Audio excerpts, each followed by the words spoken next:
मेरा नाम आशीष रजक है। मैं सुमन स्वेत सोसाइटी का सेक्रेटरी हूँ। पिछले 7 साल से ये गणतंत्र दिवस का समारोह हम लोग यहाँ आयोजन कर रहे हैं और आज की जो 77वें गणतंत्र दिवस का समारोह हम लोगों ने आयोजित किया, आज उसके चीफ गेस्ट हमारे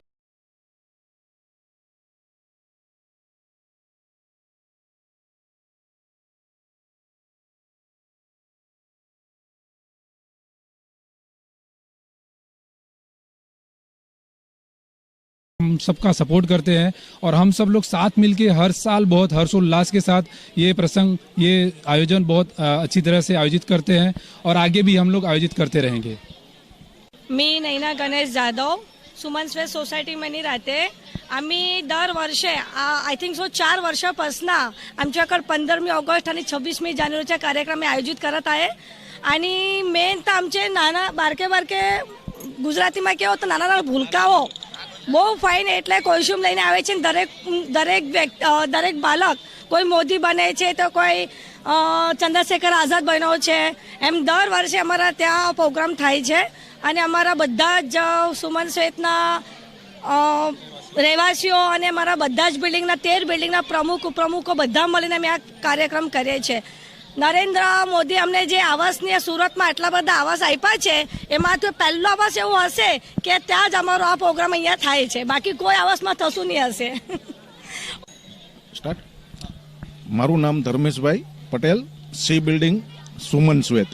અને અત્યારે અમારે જે આ કાર્યક્રમ છે 26મી જાન્યુઆરી, દર વર્ષે લગભગ અમે 7 વર્ષથી 2016થી અમને એલાઉડ થયેલા છે ને ત્યારથી અત્યાર સુધીમાં એક પણ કાર્યક્રમ જે રાષ્ટ્રીય કાર્યક્રમ કહેવાય એક પણ અમે કાર્યક્રમ ચૂક્યા નથી।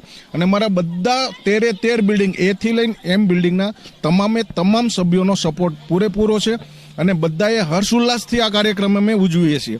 અને અમારા બાળકોને એવી રીતે ટ્રેન કરીએ છીએ કે જે આગળ અમારે આપણે શહીદ થઈ ગયા છે, આ દેશને આઝાદ કરવા માટે જે લોકોએ લડાઈ લડી છે એના કોસ્ચ્યુમ પહેરી અને અમારા બધા બાળકોને તૈયાર કરે। અમારા નયનાબેન જાદવ લગભગ એની પાછળ ઘણી મહેનત કરે છે અને એ બધાને અહીંયા તૈયાર કરીને એને માટે મોટિવેશન છે કે આ હું કામ છે, આવા ગણવેશ પહેરીને હું કામ આવી છે અને અલગ અલગ સ્પીચ આપે છે, અલગ અલગ ભાષાઓમાં સ્પીચ આપે છે। શું કામ આપે છે કે ભાઈ આ કોઈ એક વ્યક્તિથી નહીં પણ આખા દેશ, આખા ભારતના બધા સભ્યોએ મળી અને આ દેશને માટે લડાઈ લડી છે, અંગ્રેજોને અહીંથી ખદેડ્યા છે અને એ આપણા બાળકોને યાદ રહે કે આ લોકોએ બલિદાનથી આ દેશને પાછો મેળવેલો છે, કોઈની ઉપરની રહેમ નથી, એને માટે એને પોતાના જીવ આપેલા છે। એને માટે આ છોકરાઓને યાદ રહે, બાળકોને યાદ રહે અને ભવિષ્યમાં એને માટેની તૈયારી કરે, એટલા માટેનો આ કાર્યક્રમ છે।